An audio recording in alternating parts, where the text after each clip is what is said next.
The following program contains names, places, and events that have been anonymized or fictionalized for the purposes of protection and safety. The following program is provided for entertainment purposes only, and any commentary from the hosts are strictly conjecture and should not be held as making any definitive statements about the truth or identity of any particular individuals or circumstances. If you or a loved one are involved in an abusive relationship, please call the National Domestic Violence Hotline at 1 800 799 7233 for support.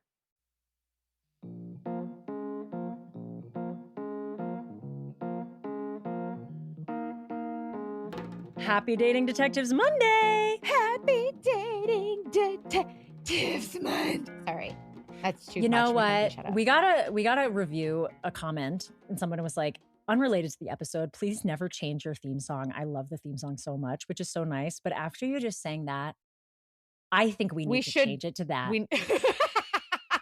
Sorry. Do you want me to start humming the theme song instead of having I always music? do when we're recording. I'm like, I know.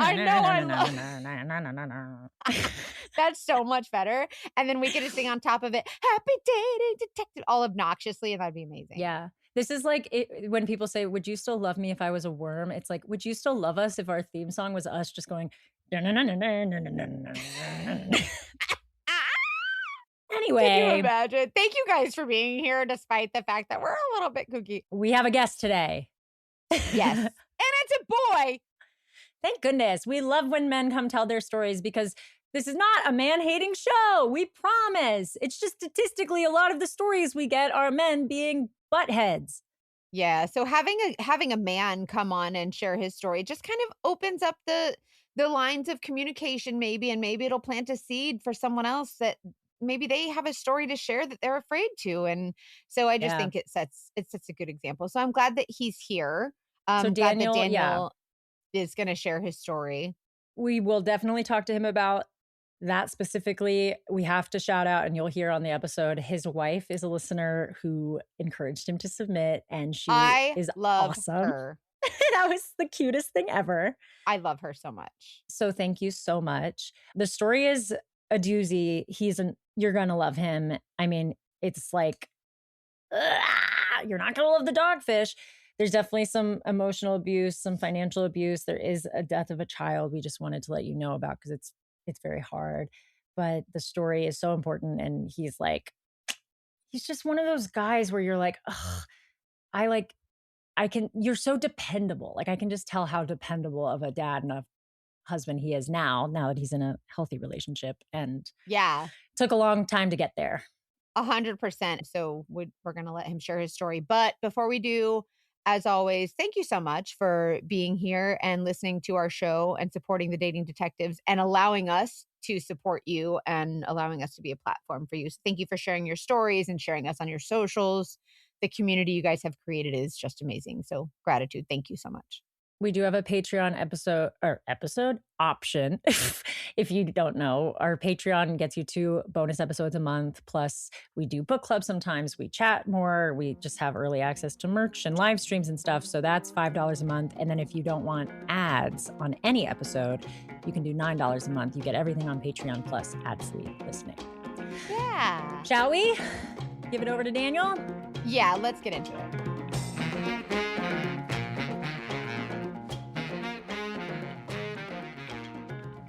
We are excited to introduce you to Daniel. Daniel, you have the floor. Will you please take us on your journey?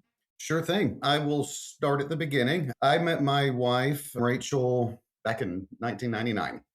So a long time ago. We were married for a long time.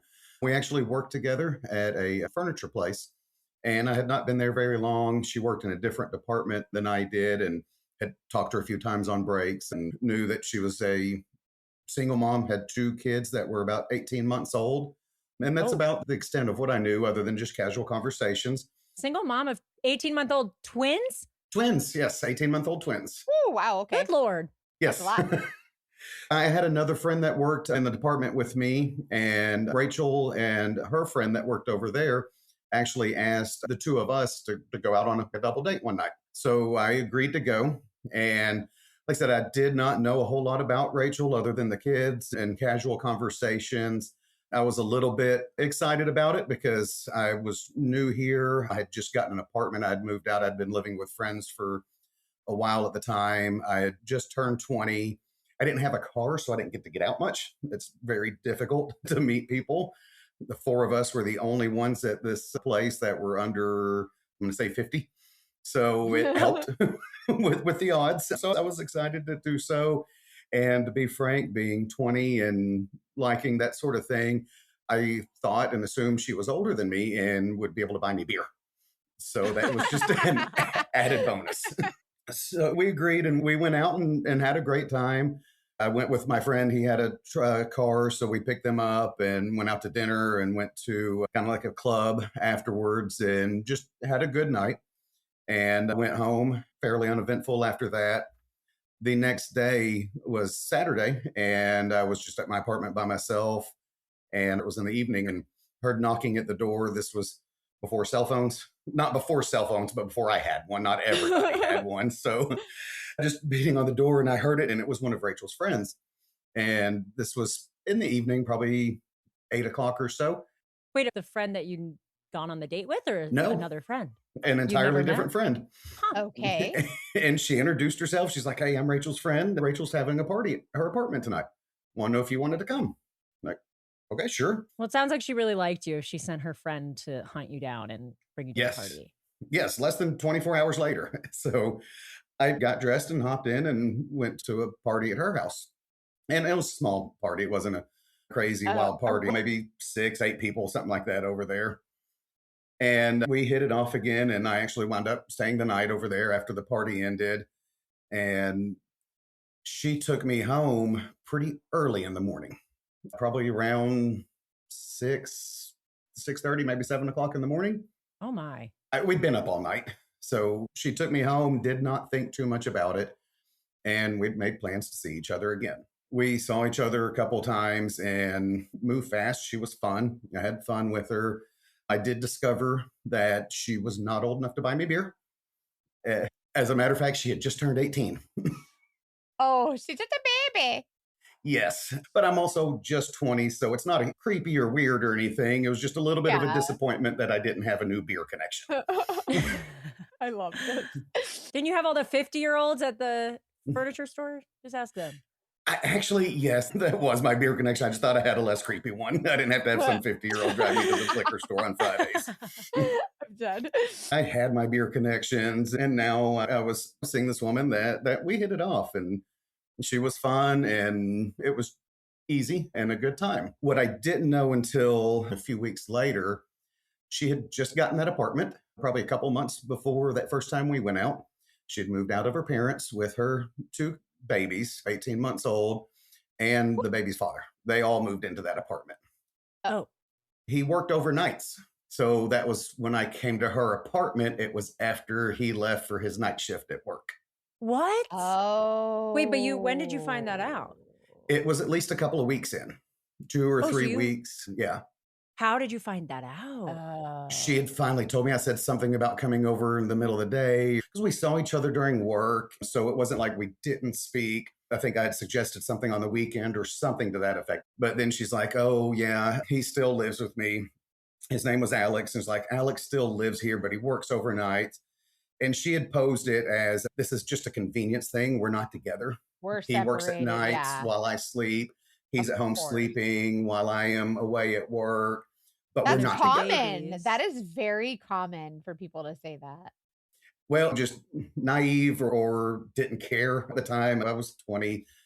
I was having my fun and Yeah. didn't care a whole lot. Okay, y'all are apart, so this is weird, but I'll go with it. Did you have any concerns about being a stepdad?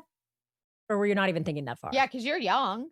Not a whole lot. I was a bit of a partier. I did a lot of partying up right. until that Fair enough. point. And this was actually something in hindsight that got me to stop doing some of those things that I was doing. So it was a blessing. Hmm. It straightened me up. I don't it. need to be drunk or high every night Yeah, yeah. anymore. So it didn't bother me. And a few weeks in, I wasn't thinking about marriage or anything like that. I was Right. just having fun. She had babysitters. So I had met them a couple of times, just very briefly. but not spent any real deal of time with them until 2 or 3 months in. And she told me she was having a birthday party for them at her apartment. And somehow it came up or another, oh, I can come, I don't mind. But he was going to be there. So that kind of came up like, well, Alex will be there. And that's when I found out she has not actually broke up with Alex. Did she tell you that? Was she like, so, but I got to tell you, I haven't actually broken up with him? Yeah, he doesn't know about you. He doesn't know we're broken up, I think was kind of how it was phrased. What did you say? If I'm being honest, I was young and I was getting laid and I didn't care a whole lot. Fair. I think a lot of people can relate to that. It's also just nice to have a guy on here and hear your dating story.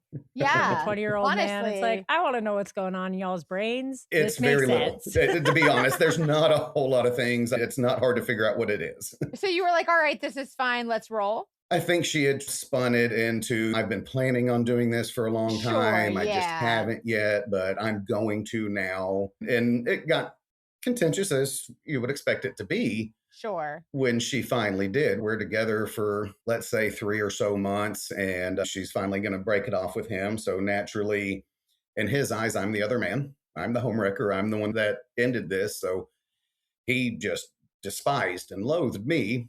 Sure. Can't blame him. Being young and all that time is like, no, I hate him. And there was that back and forth. But looking back on it, of course, I can't blame him for it. Yeah. He actually didn't know that I was unaware of his existence. You both kind of got played in the long run. Yes. All right. So birthday party. So that's what made everything known. But she broke it off with him shortly after that. And I'm going to say within 4 months of us dating, somewhere in that neighborhood, she was pregnant with our son, Noah. Wait, for sure it's yours? Yes. Well, once he was born, there was no question. Absolutely my spitting image. The second he came out, I'm like, okay, yeah, there's no question. Aw.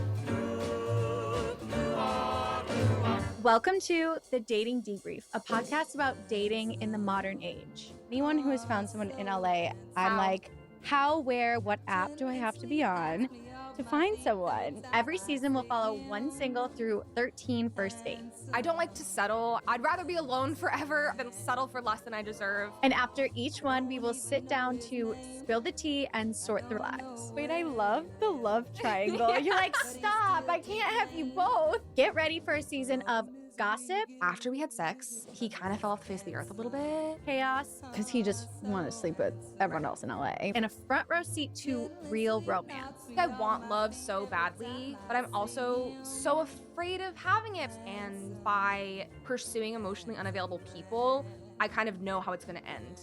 I'm Rachel Recchia, and this is the Dating Debrief.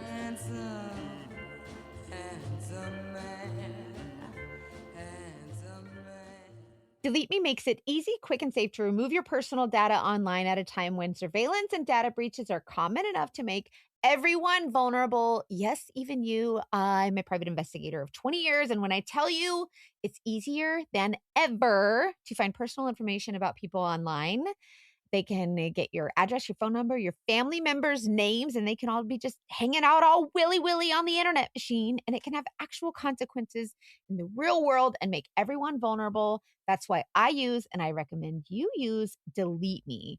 Delete Me is New York Times Wirecutter top pick for data removal services. Basically, it's a subscription service that goes in and they find all the information that you don't want online and they retrieve it and they take it out.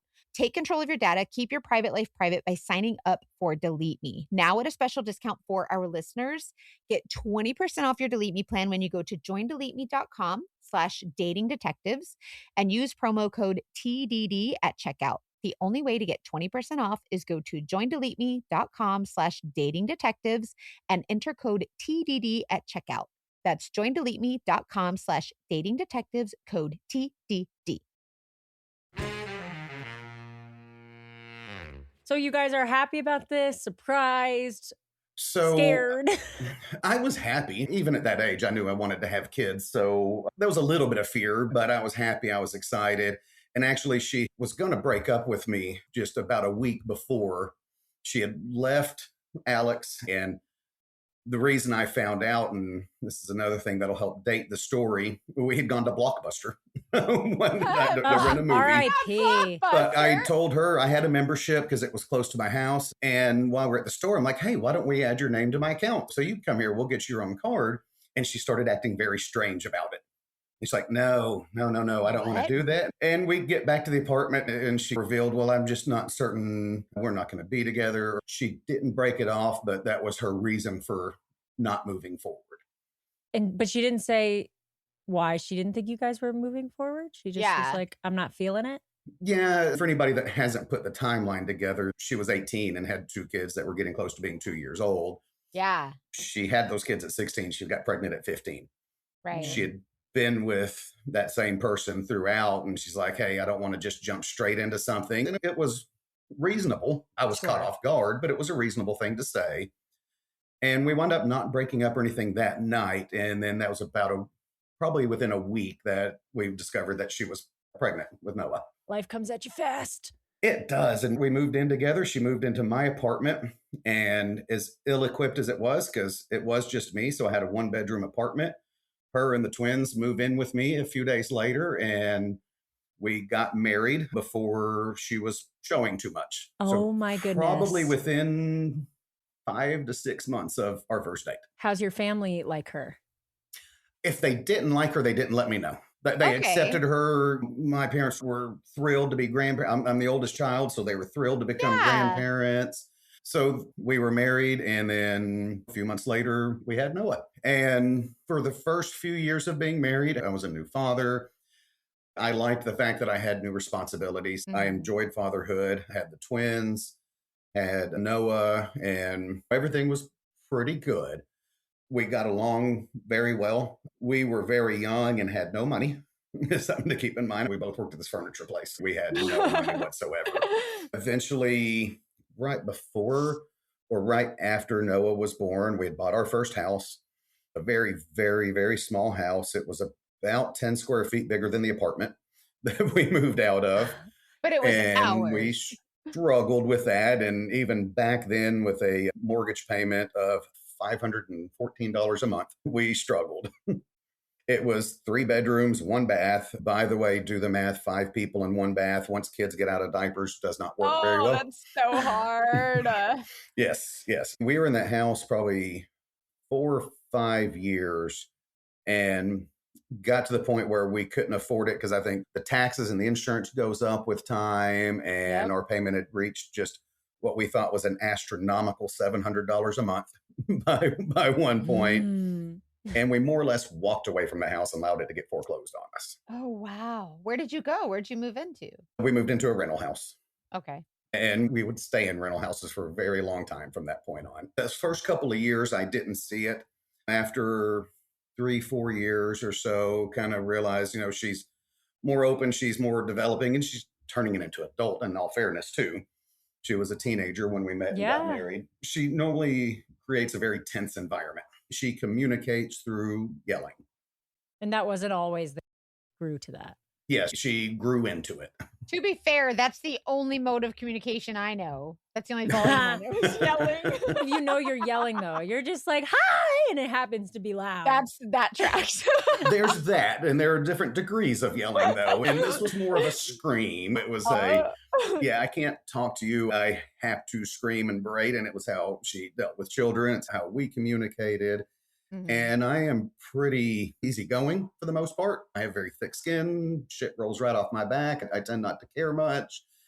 So I developed the ability to, I know she needs about 5 minutes of this, and I'll just nod my head and I'll say I'm sorry for whatever I didn't do. And we can go on if it was anything too major, as long as I didn't load the dishwasher wrong. And that one may take a couple of days to get over, but the minor things. And those might have been one of the things that I did wrong on purpose, because if I knew if I did it wrong enough, she would just do it herself. And because I was in no way the perfect husband, I was a kid myself. I had my flaws like everybody else. And I am a very logical minded person. She is very emotionally minded. So logic doesn't always work in a heated anything with somebody that's very emotional. Felt that. I get it too. I know it's hard because I don't think it's that we're not allowed to get angry. We're not allowed to even yell sometimes. It's just like a fine line. It's Yes. tricky. It's tricky. Well, my biggest pet peeve would be in an argument over something. I didn't put the ketchup back in the fridge or whatever it was. And she is at a volume that I'm concerned that the neighbors can hear. It's literally that loud. I'm still at a 3, you're at the 11. So that was communication for the most part. But other than that, kind of walk on eggshells a lot of the times, avoid the landmines. We were broke and happy for the most part until we got to about year 7 of our marriage. And money had gotten even tighter. And I would look at it and not understand. It's like, okay, if our bills add up to X and I make Y is greater than X in this. We should have money. We should pay all of these bills. We shouldn't be behind on anything. So where is it? Yeah. Where is it? And I could never get an answer. There were large periods of time that I was the only one that worked. And that was by choice. I wanted that with 3 kids. Childcare was Made to more the sense. point. It made more sense. There was one point where what she was making, if we added childcare, you would literally clear $20 a week after you paid childcare. I'm like, So why would what's you the work 40 point? hours Yeah. for $20? Yeah. Mm.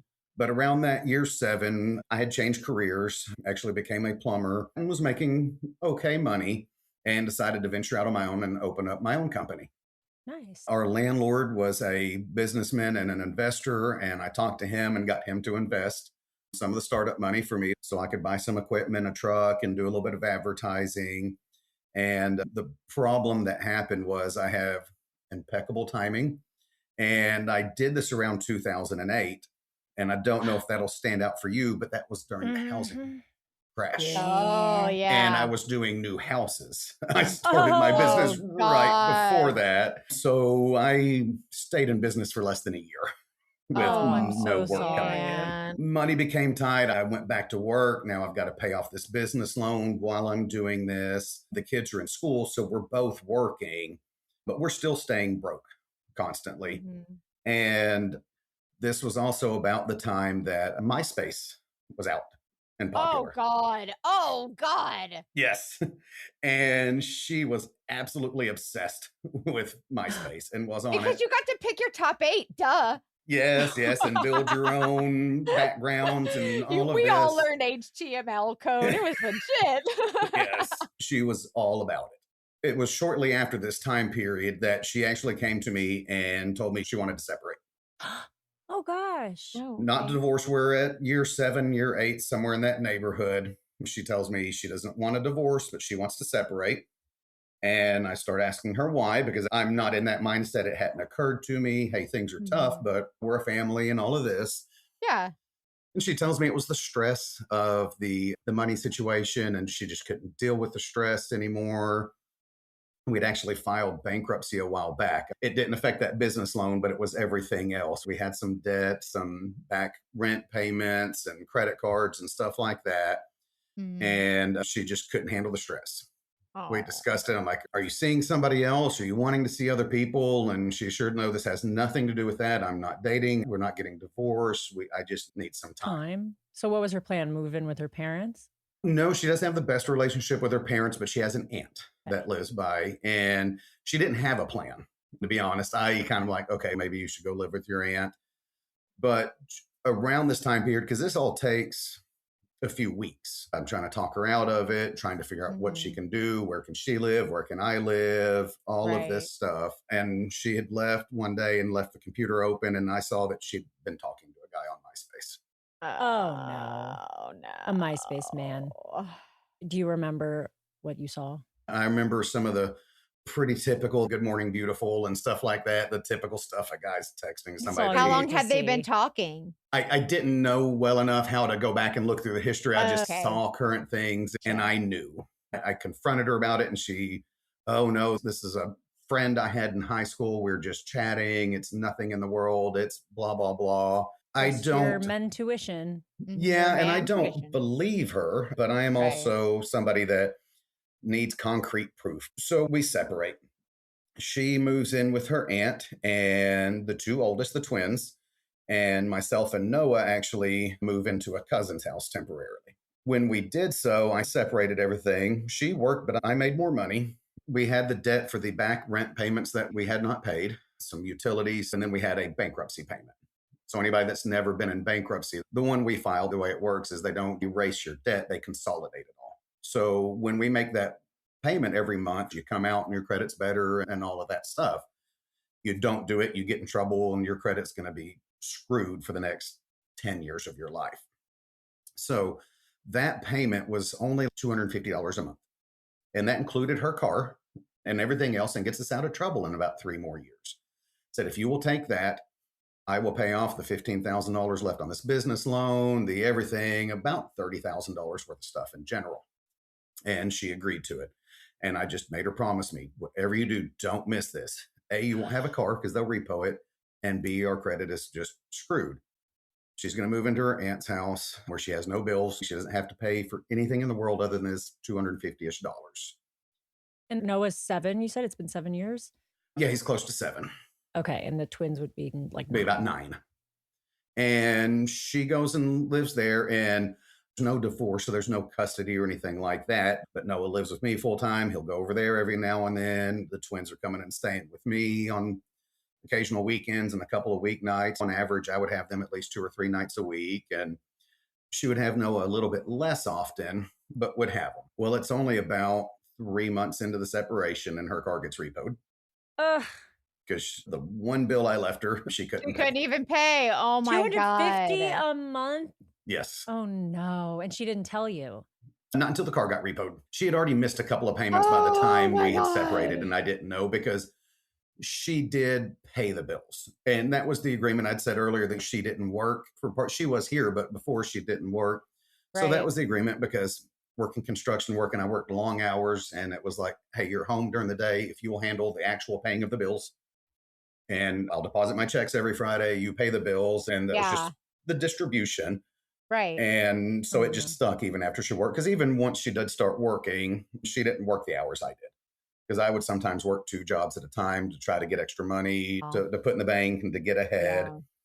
We never, ever managed to get ahead for some reason. But we separate. And within about 3 months, I had paid off everything but that loan living at my cousin's because he didn't charge me rent and managed to get a townhouse.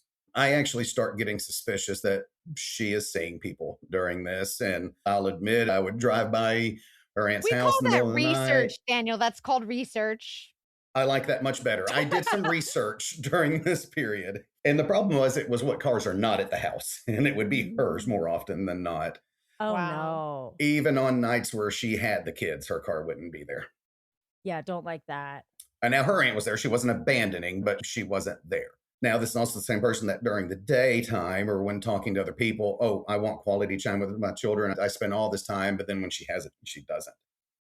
It was actually years and years later that our daughter confessed to me. She goes, yeah, that whole time we were living there, I thought mom worked overnights.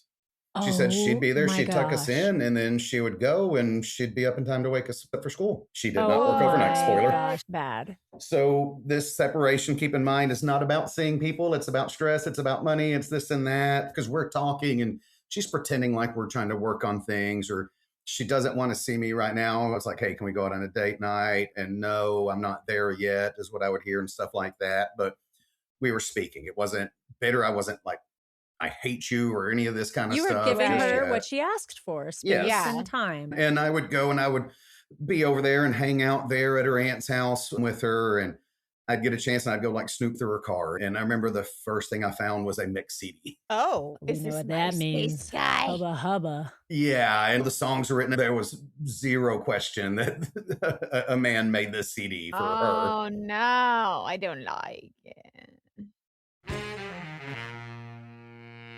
Starting something new is so hard.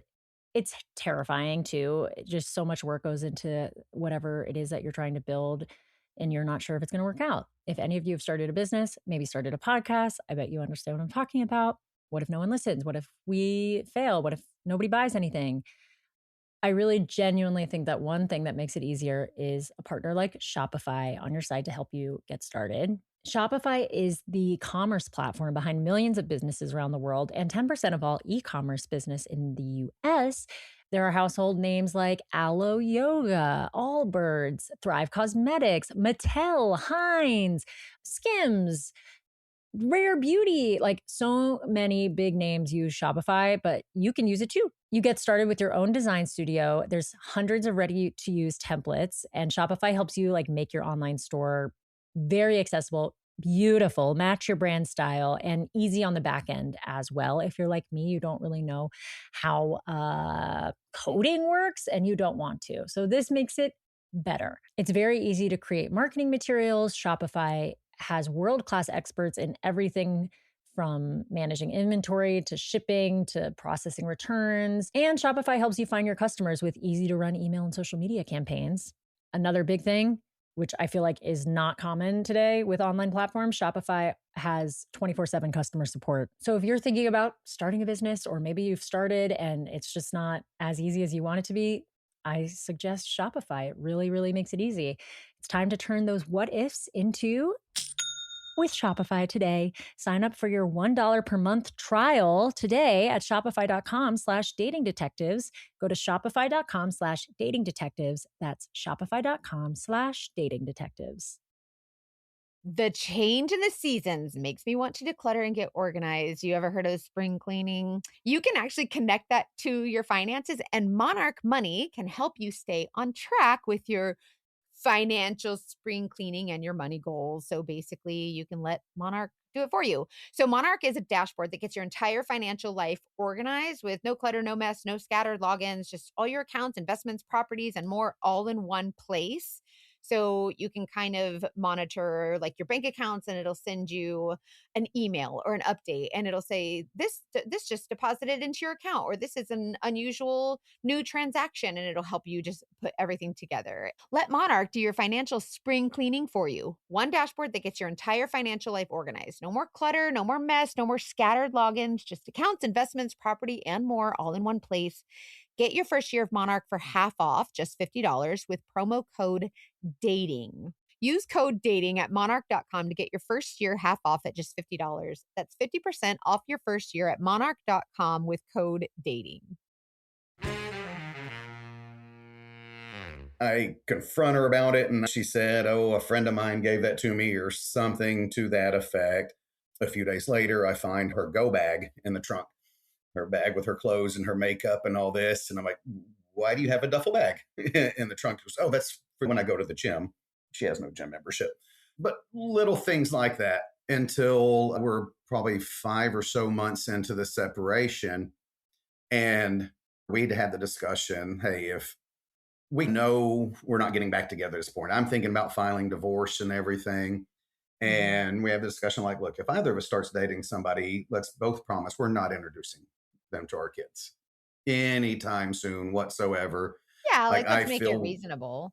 and I feel very, very adamant about this, because I forgot how I got there, but I had already had enough proof about 3 different men she'd been with at this point. And And she's I'm like, still I just denying it don't, though. oh, 100% denying it. But after this happens, I go pick up all the kids, and they're talking to me. I'm like, hey, what'd y'all do last night? How was your evening? Oh, great. We spent the night at Oscar's house. Who's Hell is Oscar? Oscar. Who's Oscar? Unfortunately, I know Oscar because we had just a couple weeks before gone on a date night. We went and had dinner. We went to some club. She likes to dance. I don't. I'm not very good at it, but I'll try every now and then. But So you were still, this was when you were still open to saving the relationship. You I went was. on a date night. I really was. And we get there, and we had been there 10 minutes, and some guy walks right up to her and gives a hug, goes, I still owe you a beer. And I'm like, what? And this was somebody she worked with at her current job. And he sat there and hung out with us at the table. I'm like, okay, that seemed weird. I didn't feel right about it, but it is what it What do you do, is. be rude to the guy? Yeah. He was actually hitting on a friend that was there with us. So I'm like, okay, maybe they do just work together, and they'd gone out and an after work thing and bought a round or something to that effect. But that was Oscar. When I found out a few weeks later, oh, we spent the night at Oscar's house. Oh, Well, that boy. escalated quick. I was just livid, not only because I had met him, had that feeling of betrayal, but I was very clear that we don't introduce. And not only had you introduced, But you'll stay the night. That's a very vulnerable place to be. and just so you know, this man in his late 20s, when we stayed the night at his place, I mean the garage apartment at his mom's house. Oh, God. Wait, this is like dangerous because we don't know anything Yes. about Oscar. Exactly. That's why Yeah. we don't. Yes. Oh, my God. So we did file divorce papers. We found them online. We didn't use attorneys or anything. And we had no money, no property to split. We'd already been apart for this So point it's about 8 pretty months. easy. Yeah. And we just filed it and turned it in. And we're just now waiting on that 90 days. Do you go appear? And then it's final. And at this point, I'm not wanting to speak to her much. We're at that stage. And I had been single and lonely, to be honest, throughout this 8-month period outside of that, because I was working. I'd paid off that loan by this point. I was working 2 and 3 jobs. And anytime I was not working, I was with my kids 100%. So I was insanely lonely. I had that one encounter and that was it. And I remember one night she called me for something, and I was somewhat short with her when she called, when I answered. And she just leads with, well, do you really hate me that much? And in my Yes. mind, I already knew Oh, why sorry. she asked me. And I started to say, well, yes, yes, Yes. I do. But I knew where it was going. So my loneliness kicked in. And I'm like, well, why do you ask? And it's clear she's talking about getting back together. So I'm like, you know what? I'm not doing over the phone. Come over if you want to talk. Okay. Did I mention the loneliness part? So Yeah. Oh, Oh, yeah. that's Yeah. true. On you. Yeah. Okay. Yes. So you're lonely. She's talking about getting back together. So But I you're also like, understand when you have kids together, it's like you want to make it work if you can. Like, even if Yes. it's horrible. When she came over, she told me what had changed her, because keep in mind, her twins are technically my stepkids. right. However, they called me dad. Their dad was not very much in the picture. Yeah. They called me dad from the beginning. To this day, I never will refer to them as my stepkids. They're my kids. Yeah. And it was football season, and our oldest son was playing football, and I was coaching his team. And I was sitting at a bench and I was just talking to some other mom, and Rachel had overheard the conversation, because during the conversation I said, yeah, I have 3 kids. And when she came over, she's like, oh, that just touched me that you still said that, and we're divorced. You What still the call them your kids. And I'm Oh, like, she. of course they're my kids. They're never not going to be. I have raised them. They're my kids. They're my Divorce kids. isn't going to You're change that. coaching football. You're Yeah. part of Those are my their kids. lives. Those are Yeah, my children. absolutely. I'm not going to tell them you stop calling me dad now or anything crazy like that. No. So she talks for a while, and one thing leads to another, and it's getting sappy and emotional. And she's like, I'd like to give it another shot. And I finally concede. And then I do remember very clearly telling her, there's one thing that I need to hear. And she goes, oh, I love you. I go, okay, well, that's great, but that's actually not what I'm wanting to hear right now. And she goes, what is that? Well, you broke up with Oscar already, right? Goes, no, but I will. Oh, no, ma'am. She was hedging her bets and had not even broke up with him. What? Because had I said no, she was just going to keep dating him. And I tell her in no uncertain terms, I don't want you going over there. You call him and you break it off of the phone. You left anything over there, it stays. I don't want you seeing him. They were no longer working together. And that was it. So I told her she couldn't stay the night that night because she had to go break up with him. And who knows? She probably went over there for one more. I don't know. I just try to not think about it, right? Ugh. And we start seeing each other for a little while. And we're about a month or so in. And it's got to the point where she is staying the night over with me more nights than not. Are you happy at this point, or are you just like, I can't believe I'm with her again, but whatever? Or what are you feeling? I'm feeling less lonely, Okay. is really and truly what I'm feeling. Yep. Got it. What are you communicating to the kids? Just that we're trying and we're dating. Yeah. And one night, a few weeks in, she's like, hey, I'm over here more often than not. Can I leave a couple of things over here? Oh, boy. And I'm like, yeah, sure and fine. In my mind, it's a toothbrush, it's some pajamas, it's this or that or whatever. I go to work the next day. She had called in, and when I come home, she had borrowed her aunt's truck and had all of her belongings and was unloading. And she moved in. You could have a drawer. She see her and you could move in. Yes. Lord. And now there are bless. 5 of us living in a redecorating. 2-bedroom townhome. Oh my God. We Well, stay there for a couple more months and then move into a appropriate sized rent house, and we're together. And how's everything financially at this point? Because it's been a minute. Oh, right now it's perfect because I've paid everything off and gotten ahead and have money and all of this, which was what she was waiting on, if we're being frank. Right. Interesting No, timing. ma'am. She had a junk car that she had to buy off of a tote the note type dealership when her other one got repoed. And in a couple of months, I'm getting her a new car. And yeah, everything's fine financially at the moment because I was in charge of the finances. She gonna fuck it up again, ain't she? Yes. Oh God. That's the problem. I was never able to figure out. I swear, if I made $1 million a year, we'd be living paycheck to paycheck. So you are not seeing anything on your statements? To be or- honest with you, and this is my fault, she did it all and she was doing it online. Mhm. I didn't even know the passwords to the bank. I So didn't you look were at just them. like, That's she's paying the common. bills. This is fine. Yeah, I put my check in the bank. This is a lot of relationships, though. So Yeah. your story is helping someone right now remember to go check the state of their And finances. this is someone that you were with before. So there's already a level of trust there. You know Mhm. her. Yes. So then what? So we move into a new rental house.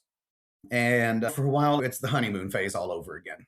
Yeah. We're back together. So it's great and it's wild and everything. It's the honeymoon phase. So as far as that goes, I'm happy-ish. Ish. I regret my decision to take her back, but I make do. And more than just the fact that I'm having sex again, I'm not lonely. I am a family person and I wanted my Yes. family together. Sure, I wanted my yeah. kids to have two course. parents living in their house. It was very important to me. So I had that. I would have suffered through her yelling and all of this at me all the time so that my kids had two parents in the house. I didn't care about that part of it. About a year goes by and she actually does get an overnight job this time. It's real though. She's a nurse's aide somewhere. And one night I was over at my best friend's Chris's house. And this was really common. We had a very small, tight circle of friends. Chris had been my absolute best friend in the world since our freshman year of high school. Absolutely inseparable. I mentioned earlier when I had that first apartment, it was because I had been living with him and bouncing around places all the time. It was Friday or Saturday night. Well, we were at Chris's, or Chris was over, and his wife and family and a couple others every single time. Or if we went on a camping trip, of course, Chris and his family's coming over, or any kind of vacation, anything. Absolutely inseparable. And I was over at their house on a Friday night and she was working. And I had actually confided that I was at the point that I was ready to get a divorce. And I was going to initiate it this time. I just was unhappy. We had already gotten to the point where we're broke again somehow. With her running the books again, she's paying the bills. And I told you I don't have access to the accounts and we don't have apps yet for the bank. Right. So I would call her in the middle of a work day to say, you know what, I forgot to bring my lunch. Is there $5 in the bank so I can go to McDonald's? And the answer wasn't always yes. So that level of broke again. And just her working overnights, putting a strain and everything else. I was unhappy. And I'd figured this out. I'm going to do this. Dating apps exist now. I see the commercials. I can do this. I'll meet somebody else. Being somebody that got married when I was 20, I wasn't even old enough yet to be going to bars. So the whole thought of being single and having to go to a bar and meet somebody and all this, I literally never learned that skill because I was already married by the time I was old enough for that. And that's part of what made being single terrifying at the time. Yeah. Totally. So I had talked to them about that and had the support and everything. Don't get me wrong, they were all Rachel's friend too. But Chris and I, like I said, had been inseparable for 20 plus years at that point. So obviously him and his wife and everybody, I don't want to say we're on my side, but we're supportive of it. Okay. Well, before I have that discussion with Rachel and do anything, we find out she's pregnant with twins again. Twins again. No! You're out of your mind. Can you walk me through finding that out? What was going through your head? So it was a double shock for a few reasons. It was obviously unexpected, unplanned. I found out why on all the commercials for the birth controls, that pills, they say 99.9% effective and not That means- 100. We were okay. that 0.001. Oh my Lucky you! God. Yes. Yeah. Goody. So Oh my gosh. I had not had that conversation with divorce, so I just put it out of mind. I'm not going to do that. I'm not going to leave her. We're about to have more kids. I'm not going anywhere. Was she excited about it? Yes. it? Okay. And you were like not excited, but not excited. Not Yeah, no, I was excited about having at that time what we thought was going to be a child. But yes, I was excited about that. I love my kids and Right. I never Sure. saw myself as having 5 kids, but she's pregnant. We're doing this. There's no second thought. There's no question. There's no anything. It's like, okay, Mhm. I have 5 kids and I was happy with it. Love every one of my children. Wouldn't trade any of them for the world. Life kind of became good again for a little while. And Chris and the friends are like, oh, okay, that makes sense. You have kids now, so you're gonna, or more kids now, so you're ignore Yes. that conversation we had. Very much so. Because nothing changes. We're still over there every Friday and every Saturday. And Now that Rachel no longer works overnight, she's back there. It's all part of the fold. And I Mhm. actually remember when we got the unscheduled sonogram, she was having some complications one day. It turned out to be nothing major, but we went and had a sonogram. And I do remember being at the doctor's office and he said, okay, I hear the heartbeat.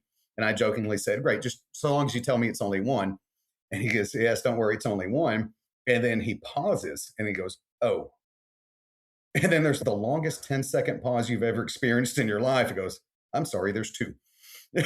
And Rachel told me I just turned white as a sheet and I can't speak for a little while. I'm like, Oh my yay. God. And we drove straight from that hospital over to Chris's house. And I just remember walking in and saying, hey guys, we heard the heartbeats. And I just remember him just standing up, you are fucked. I That said, is yes, so funny. yes, we are. Oh my gosh. It's Way Day at Wayfair. I love you guys. I'm obsessed with Wayfair. So from April 25th through April 27th, you got to go because you can score the best deals on anything for your home. It's like up to 80% off with free shipping on everything. But to Everything. be honest with you, I always find great deals on Wayfair all the time. It's amazing. Wayfair makes it so easy to find exactly what fits your style and needs. Like they have furniture and home decor and home improvement and outdoor stuff, which I built a pool a couple years ago. So I'm loving all the pool patio stuff. And Oh, it's all on good. sale during Way Day. Way Day. And installation and assembly services are available for a very seamless experience. From shopping, ordering, and receiving, the whole process is seamless. The hardest part is deciding what you want. You have to tell us what you're getting for Way Day because Way Day is the sale to shop the best deals in home. We're talking up to 80% off with fast and free shipping on everything. So head to wayfair.com April 25th through the 27th to shop Way Day. That's WAYFAIR.com. Wayfair, every style, every home. My attitude and a lot of things changed at that point because I'm about to have two more babies. And I love that and I'm excited. It was tough. It was a high risk pregnancy for her. Oh. And I had actually been having back problems for a long time. And right before the time that she is put on bed rest, we found out I had to have back surgery Oh, and a fairly major one that was going to have me incapacitated and unable to work till about a month before the kids are going to get here. Oh, man. Awesome. So neither of us are working I was supposed to take 6 months off of work. I took 3 because I had to work because in that 3 months, my truck had been repossessed and we were behind Oh on my God, everything. no. Yes. We made the payments on her minivan because I was a plumber and we drive a work truck home. So it was less important for me to have one. I could still get to and from work because I drove my plumbing truck home every day. Oh my God. We needed the minivan. The boys were born very, very early and spent 6 or 8 weeks in the NICU before we could bring them home. But then from that point on, they were healthy. It was just they were under 5 pounds each when they were born. That's so Oh, they much were stress on you guys, and you already have so much stress. Yeah. Yes. But beyond that, and when we finally get to bring them home and everything, it is happiness. It's no sleep and all of those things, but I'm happy. And a lot of those feelings I was feeling directly before that had gone away. Am I madly, deeply in love with her and all these things? No. Do I spend a lot of time thinking, okay, once these two are out of the house, off to college or whatever, that's when I'll divorce her. And I've got 18 years, almost like a prison sentence. I've got 18 years left. And then I can get paroled. I wasn't going to leave her. I wanted my kids to have that. Yeah. More than the fear of dating, more than any of that, I wanted my kids to have that stability. Yeah. Do you feel like And she was a good mom? she loves her children, and I'm not going to say she doesn't. I am obviously not this woman's biggest fan, but she does love her children and wouldn't let anything bad happen to them. We parent differently. But a few years go by and getting to the point where the boys are 7 or 8, and nothing has really changed in this time period. I'm happy with my kids. We do stuff occasionally. Rachel had actually started going to school online. She wanted to become a teacher. And neither of us went to college, but she wanted to do that. She had been working various jobs, but wanted a career. My job was turning into a career. I'd been a plumber most of my life up to that point. I'd finally gotten to the point where I'm working in management and working my way up the chain.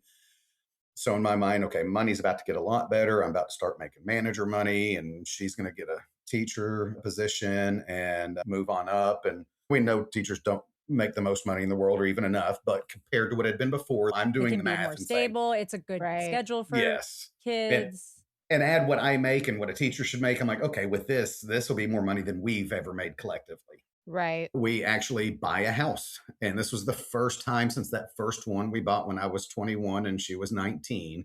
We'd been living in rental houses for over 20 years up to this point. Mm-hmm. And that always bothered me. There's no equity. I'm throwing money away. And it's like, Yeah. finally, we got to the point we go buy a house Okay. and love the house. I am a fixer upper guy. So we bought one that was nice and it was big, but it was dated. So I had no shortage of projects around the house to do and change, and loved it. And that's what made me happy. Yeah. It gets to the point where we become distant again. And we're together every day, but our sex life sucks. And that's like my first indicator. It really sucks. And not just we've been married for close to 20 years or 20 years sucks. It just really is bad. That's once a month, once every other month, something like that. And I just don't feel connected. And I am back to suspecting that she is cheating on me. Oh, geez. What evidence do we have of this? Or is it just mentuition? Just intuition, the distance. To be frank, I know she enjoys sex and we're not having it. So I've only so Yeah. many conclusions to draw there. And it's more than just that, but that's a big part of it. And I just do. But like I said, I am someone that needs concrete evidence. So I start researching around the house as much as I can. We love to research. I love We to love to research. research. Armchair sleuths. I can never, unfortunately, go through her phone because it absolutely positively never leaves her hand. Even in her sleep, that phone does not leave her hand. At one point, she is away somewhere at the store or at work or whatever. And I was home. And in our house, the master suite has closets in the bathroom. And it's two, it's his and hers. So we had our own closets. And I would dig through her closet looking for anything at any time I could, just because I have that gnawing suspicion, that feeling. I remember finding some lingerie in there in a box. It was through a website that you order it kind of thing. And I'd never seen it. She'd never worked for me. And I want to think it was probably a few weeks before Valentine's Day or something, which we don't ever do stuff for that. But I'm like, you know what? Maybe that's why I haven't seen it yet. I don't do anything with it. I don't confront her. Well, Never came home. Valentine's comes and goes. I don't see it. Weeks come by, months go by. And then next time I go look for it, it's gone. That reminds me of Love Actually, you know, the movie Love Actually, where she sees the necklace and is like, oh, he's going to give me the necklace for Christmas. And then he gives her a CD. I will pretend I get the reference. I'm sorry, I do not. I've never seen it. Oh my God, guys, it'll break your freaking heart. But this is breaking where's the lingerie? So that deepens my suspicion, but it takes a long while and I don't get proof. And for me, I need proof just because I need it, but also because I fear that when we end this and it's over and we get a divorce, I'm going to lose the kids. I'm going to have this and that and all these things. So not only do I need the proof because I don't want to accuse and be wrong, but if I'm right, I don't want this to go where I just lose everything. She lives in this house and has the kids. So you got to play it carefully. Yes. So I just continue on until eventually it was the point where we were married. It was just before our 22nd anniversary. And the neighbors were over at our house. We had neighbors across the street. Now, this isn't Chris, who we're normally with. This was a Sunday, and the newish next door neighbors happened to come over. So I grill hamburgers and go swim in the pool. And we were out of something. We needed more buns or cheese or something. So Rachel and the neighbor ran to the store. Well, for the first time ever, I go inside and I look and see that Rachel left her phone. Oh. She was without her phone. So I am 100% going to take this opportunity to open it up and go through it. And I open it up and I go through the text message. Then she knows you have her password. Yes, because it was the oldest twin's birthday that she uses that for everything. So it wasn't hard to figure out. Yeah. Go through the text message and I see nothing. And I open up Facebook now because I remember MySpace. I'm getting that tingling and I'm going to see something on here. And I go into Messenger and I see nothing. Then I'm just scrolling and I am researching the hell out of this phone. and going through everything, internet history and nothing. And then I come across an app that I don't recognize, and I don't remember what it was called now. Something along the lines of Telegram or one of those It could have messenger been Telegram. apps. Yeah. It could have been Telegram, something along Signal, those lines. WhatsApp, Telegram. Signal, Yeah. Telegram. Yes. Yeah. I open it up, and the very first thing I see is a message chain with Chris, I knew it. The best friend. the I best friend of knew over it. 25 years at this point. Closer with him than I was with any family member, any relative, anything. I cannot begin to tell you how close we were. What does it say, Daniel? So, well, Oh no. I did not want to be right. let's do this. The night before, I remember we had gone to a friend of mine's wedding, and she had wore a particular dress. And here's one thing that bothered me. It was a keyhole dress. So it had the little hole for the cleavage right here. Yeah. And I remember making a joke about that. And during the wedding, apparently she'd gone to the bathroom and taken a selfie and sent it to him. And what killed me was he made the same damn joke I had made. Uh-uh. His wife was actually out of town right then. And I do remember that weekend, Rachel kept saying, oh, we should have Chris over. We should do this. And this was very out of character for, because she would sometimes say, we spend too much time with them. That morning, I should back up a little bit and say, before the neighbors come over, I remember we were out swimming before kids woke up in the pool. And we started messing around in the pool a little bit, and then went to the bedroom and finished all this. And I note it because the messages I was reading that day were them two talking back and forth about how he should come over and have sex with her in our pool. Oh, what? She had that conversation a couple hours after we actually did that. Daniel. So when you see these messages, what do you think? Because I Oh. feel like I would short circuit. I was close, but I wanted to keep reading. And I see them sending nudes back and forth. I recognize some of the nudes that she sent as one she had also sent to me. I see Ew. them making plans to meet up and hook up. I have Nest cameras, one over the garage and the front door and the back door. And she's giving detailed directions on how he can get past the camera. If you start in the neighbor's yard, you come up to the side, you slink around this wall, I'll open the garage. I saw messages where she was going to go over there, and he said, be sure to come to the gate, come to the back door, because I have a doorbell camera, but not a backdoor camera. And 3 years worth of messages. 3 years? The first message was not their first message together, because that one was, oh, why didn't we discover this app ages ago? This is way easier to communicate. Oh my Oh God. my God. How old are your latest twins again? So they are 8 or 9. Okay. So I'm filled with rage. I knew she'd been cheating on me. I never, ever once suspected it was with Chris. We went on vacations together. We did everything. And I will tell you, in all honesty, it would have hurt less had she had an affair with my actual brother. That's how close we were. Who are you more upset with? Him, I think. Yeah. And I will say, when I talked about us being a tight-knit circle, I was not kidding. What do you do? So I am just so full of rage. I don't know what to do with it. And I have to sit there, and it takes them about an hour to get back. And I'm just sitting there with this for an hour, waiting on them. And so I ask the neighbor if the kids can go hang out at his house for a little while so I can talk to Rachel when they get back. And don't say why, but he says, yeah. They come back, and the neighbor goes across the street. The kids do. Rachel comes in. She saw I was standing with the phone next to me at the counter, and I saw a look in her face. And I just immediately said, so how long? And she said, what are you talking about? I said, how fucking long? And she goes, what do you mean? Goes, how long have you been fucking Chris? And her jaw drops and everything. And she's stammering and won't give me an answer. And I said, I just found 3 years worth of messages. And she goes, yeah, it's been 3 years. She admits to what she's get caught on. Yes, exactly. Wow. I try to call bullshit on it. She sticks to it. And I'm like, all these questions. And I am screaming, but I'm not anything else. Honey, I mean, yeah, you're I'm how allowed you to would expect. scream. Yeah. Honey, And you're allowed. but I'm full of rage. This is brand new. And I'm trying to ask questions. I'm all this. And she's like, oh, yeah, it happened twice. And I said, the hell it did. I'm I sorry, see more what? than that. Yes. And then she'll walk it back. And then later it was 5 times. And then she settled on 3 was the story she was going to stick with. And I'm like, at first it was 2, then it's 5, then it's 3. I don't believe it. It doesn't matter. If it, Right. It really doesn't. and right then and there, we're about 2 hours into this conversation.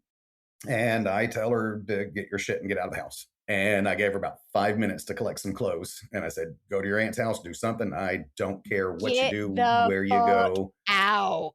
That is exactly what I said. And she did. And I said, right now, I'm going to tell the boys that something came up with your aunt and you need to go help her and you're going to spend the night. I said, tomorrow, you're going to come back. I packed some more stuff up for her. I'm starting to get an idea and sense about the money because as I'm loading her closet, I kid you not, I packed 6 laundry baskets with shoes. Okay, I feel very called out right now. Well, Mackenzie, if you can afford them, that's fine. Right? There's a difference. But I pack her clothes, her shoes, her Oh. makeup and stuff like that. And she does go move in with her aunt. This was on a Sunday. I just called in and took the next week off of work. We were broke naturally, but I did some research on Monday. I needed a divorce lawyer. I found one and I told them Wait, this is gonna be on. your first divorce was finalized, right? Or was it No. not? It was It never became okay. finalized because we didn't show up for that 90-day after you filed. We filed, but we didn't appear.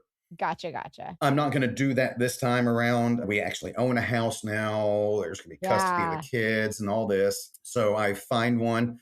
And I think I told them it was going to be a non-contested. I'm going to dictate all the terms to this, and we need to get my soon-to-be ex-wife to sign this.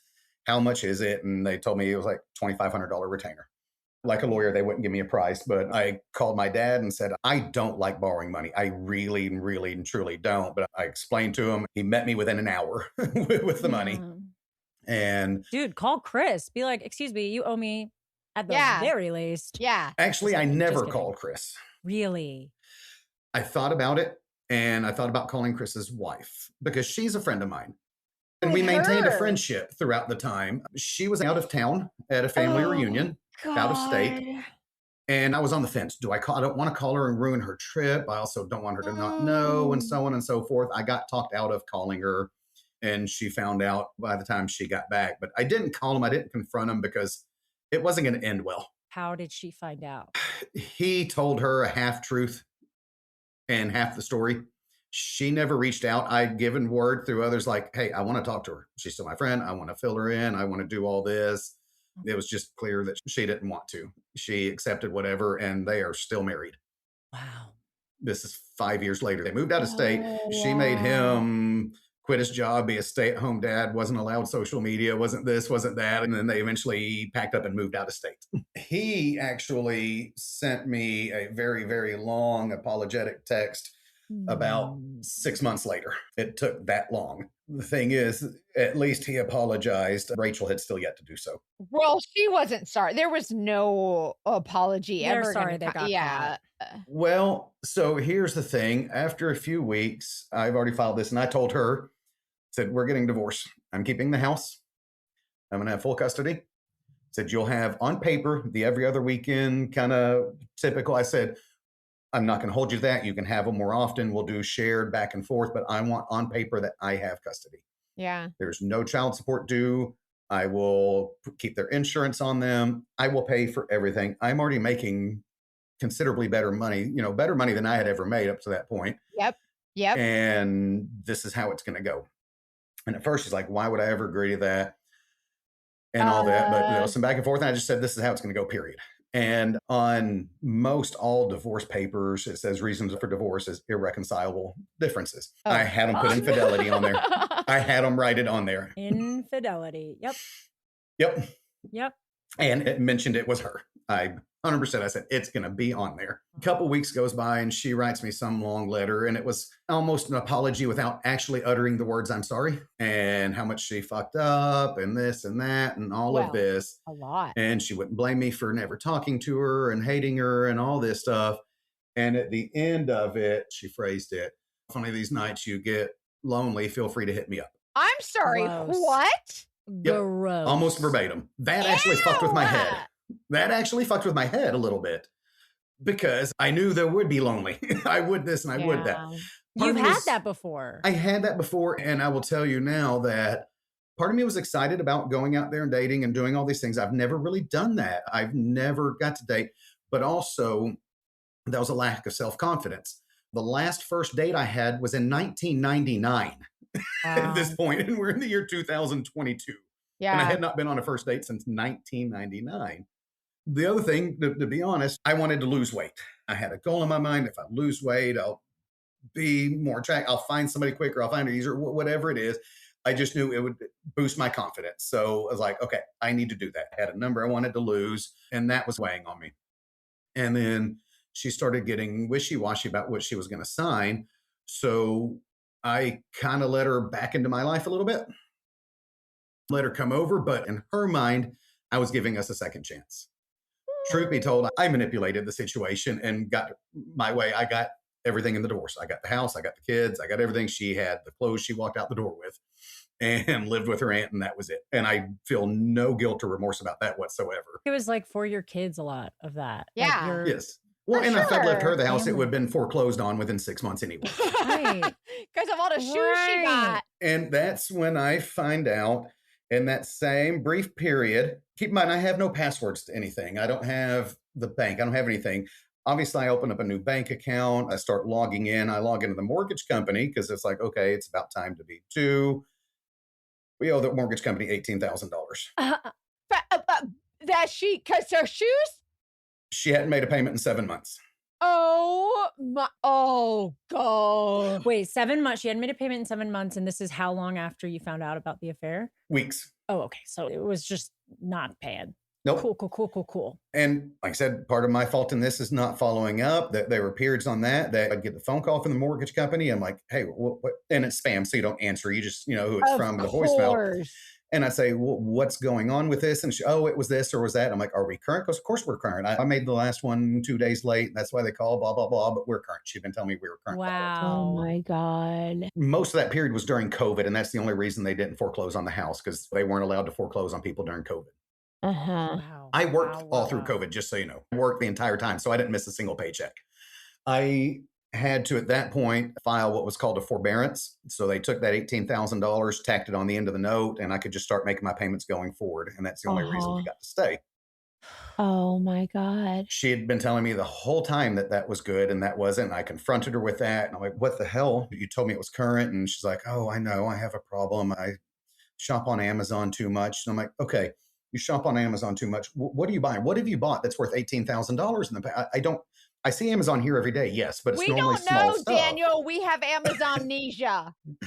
Well, that's exactly what she told me, because sometimes I'll scroll on the phone in the middle of the night when I'm asleep and buy stuff and not realize it. That's me. I would be like, I want to see the Amazon account right now. And I would want to go through everything. I never did. That was one of 2 financial bombshells. Oh man. The other was a few weeks before this all happened. We'd had a really nasty hailstorm come through town. And we don't park in the garage there in the driveway. Well, they got beat to hell in this rainstorm. I had made an insurance claim, filed and got them both looked at, and turned it over to Rachel at that point. I put her down as a contact because I work all the time. I'm not going to answer the phone when I'm working. And she would take it. She normally did that kind of thing. Well, time goes by, she tells me that we got denied. We have full coverage. How do we get denied? And she's like, oh, I've been on the phone with them for hours. And she would do her thing. Well, if you don't think I'm doing it well enough, you feel free to call them yourself or whatever. So it's like, okay, fine. I trust you, whatever. A few weeks after, when I find out this bombshell about the house, I go outside and I look at my truck and it's awful. I'm calling the insurance company. I'm like, you know what? I'm fed up with this. Well, sir, we sent you a check for $6,500 a month ago. She forged my signature on it and deposited it. And you had no idea. Mm-mm. So at that point, can you press, like, she stole from you? I could, but I just held on to that for a little while. If I ever need ammo for something, I'm going to. But I'm finding all this out. And then meanwhile, throughout this time, I download Bumble and create my account. And I wait until I have a few matches and I'm talking to people. A couple weeks go by. And I finally match with somebody that I'm going to go out on a date with. And I do. And it is my first time to go on a first date this millennia. So how did that feel? I was terrified. I was terrified. Now, we talked for days and we got along. I could talk to her and that wasn't the problem. It was just, and I say the first time to go on one, it is my first time to go on a date as an adult, period, ever. I wasn't old enough to drink the last time I went on a date with somebody. So I was nervous, but She was a great woman and it went fantastic. Oh, okay, Bumble. Yeah. Oh, yeah, absolutely. Bumble saved the day. That helped me. I had talked to a friend and they're like, do this one because the woman has to start the conversation, all that. And it's not me just like, God, I don't even have pickup lines other than the cheesy joke ones you tell people as jokes. So it takes some of that pressure away for me. Totally. I like Bumble a lot. I do too. And went out on a date with her. And I will tell you, I knew I wanted to remarry. I am a family person. I want to be married. She did not. She'd already been divorced twice and was very clear she didn't want to get married. And that was fine. Okay. Had no problem. There's no pressure. I just met you. So it's not like that's a deal breaker. In my mind, you know what? I'm going to date this woman throughout the summer and then we'll just amicably go our separate ways and I'll move on or whatever. It was fun. It's a We were healthy both having rebound. very healthy. And she knew Yeah. exactly where I was at. I had talked to her on our very first date. We sat there for hours at dinner and I told her this is my first date and all of this stuff. And she was exactly what I needed at the time. Yeah. And eternally grateful for that. And it was going well. Then something very unfortunate happened from there. We'd been together for about 3 months. And during that time period, Noah passed away. No. So, Oh my God. obviously unexpected. It was a vehicle accident. I'm so sorry. Daniel. Oh. Thank you. And this was 3 years ago now. We just passed the third anniversary of that. So, obviously, goes without saying, changes absolutely everything in the world. Absolutely. Oh, I'm so sorry. Oh my God. Thank you. Everything had been going well. I was at her house that night that it happened and find out the next day and all that. And I sent her a text. I'm like, hey, something really, really terrible happened. Just so you know, I'm not going to be in contact for the next couple of days. Just wanted to give you a heads up. Couple days go by and I essentially ended the relationship right then. She was beyond understanding and would occasionally, hey, can I send you some food? Can I do something? She was fantastic with it. But that day we found out there was an accident and we weren't sure where he was at. So Rachel was over and we're calling and we're trying to find out. And we find the hospital that we think he's just at. And we go up there and found out that he had actually passed. And in the moment, I didn't feel right sending Rachel home by herself. Despite everything, none of that mattered and nothing else Right. mattered in the moment. So I'm like, you know what? Stay here tonight. Stay here with the boys. And we'd actually drag their mattresses off their bed into the living room, make a giant pallet. So I'm like, you know what? We'll do that. And there's just room for all of us there. We'll have the boys between us. That helps with that situation. And we did this over the next few nights because of all the notifications you have to make, the arrangements and all of that. So we're at each other's side for several days, the days and weeks that followed. Unfortunately, that turned into us getting back together again. Well, Daniel, I Because mean, now you're going in through something together. Yes. that kind of trauma, I can't imagine, and a lot of people can't. I feel like you guys at the time were the only two people who knew what you were going through. Right. Absolutely. So it's understandable. It's regrettable because I know what I was doing to the kids on again, off again to kids who just want their parents to be together. Mm-hmm.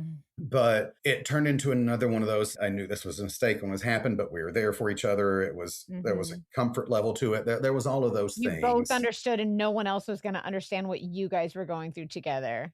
Yes. And throughout it, I'm here with the boys and I can be with them. And I just, like I said, despite everything, I didn't feel right. Just you go home and be alone. Yeah. And that's really what started it. Yeah. Some months go by and I don't even remember how many, to be honest with you. And it kind of gets to that point where, as far as relationship and everything, I need to move on with that part of my life and be done. During that period, had that accident not happened, I had actually felt very, very good.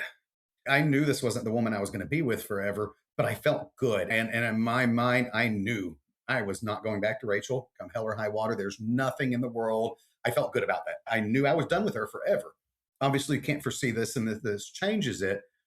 And then out of the blue, I get a message. And to preface it a little bit, I like to play poker. I play poker a fair amount.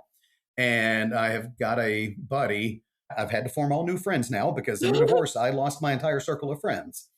But I've got a buddy that hosts a poker game that I go to on the very, very regular. And there was a dealer that would come out there and deal for the game sometime that I'd met her a handful of times, thought she was cute. We had great banter. We'd talk as when you're at a poker table, you're sitting there for hours on end. So you're talking and everything.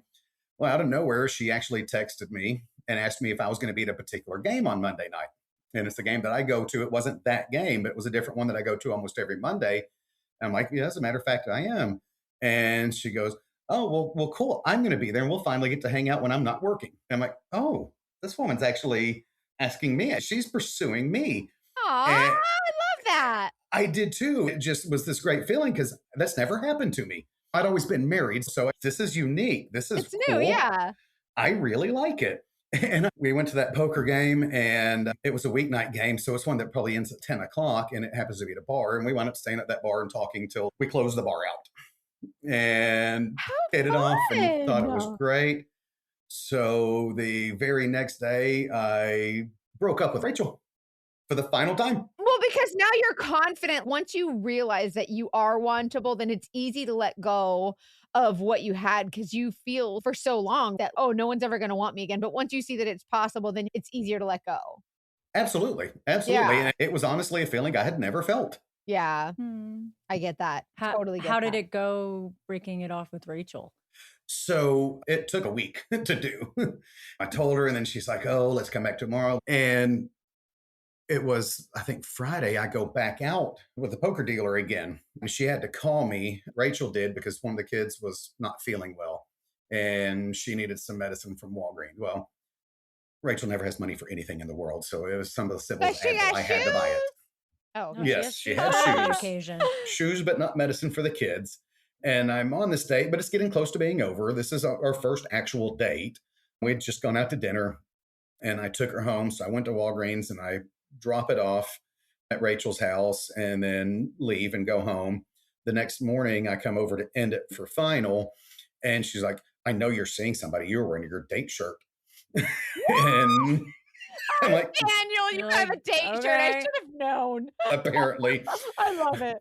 I had wore it on both of the first dates I'd ever been on. Guys So- are so easy like that. Though. And she knew about the other woman I had been dating up until that point and knew I broke it off. So she was aware of that. And during all of this same time period when I'm finding out about the financial loss and the irresponsibility with money and how many different times she had cheated on me, and my daughter is just sharing all these different things. There was also a period of time that right after we'd gotten back together, I told you that she had a beater of a car from a tote the note place. I went to go get her a new one. Well, I had to do a little bit of work to be able to save up a little more down payment to go get a nicer vehicle. But we knew we only need something for a few months. And then we thought our daughter Lily's car didn't have much time on it. So we bought this and the thought was, okay, you'll drive it for 3 months. It was a very low payment. And then we will let Lily take over the payments over this in a few months when we go get you a nicer car. And now she has an upgraded car. Everybody gets an upgraded car. Mm-hmm. And we did that. And we got her car a few months later. Lily loved the car. She took over. Since it was a buy here, pay here kind of place, and it was a literal, you have to go there to make the payment. It was something like $150 a week was the payment. So Lily would bring her mom the cash every week or whenever it was due. And then Rachel would go and make the payment. And we do this for some time. I think it was a 2-year note. Rachel might have drove it for 6 years. So there's about 18 months left on it. And it got to the point where she was down to her final 3 months of payment. She'd been talking about it. She was excited, happy. She was about to own this car outright. And she gets up to go to work one day and walks outside and the car's not there. Where's the Oh my car? God. Oh, God.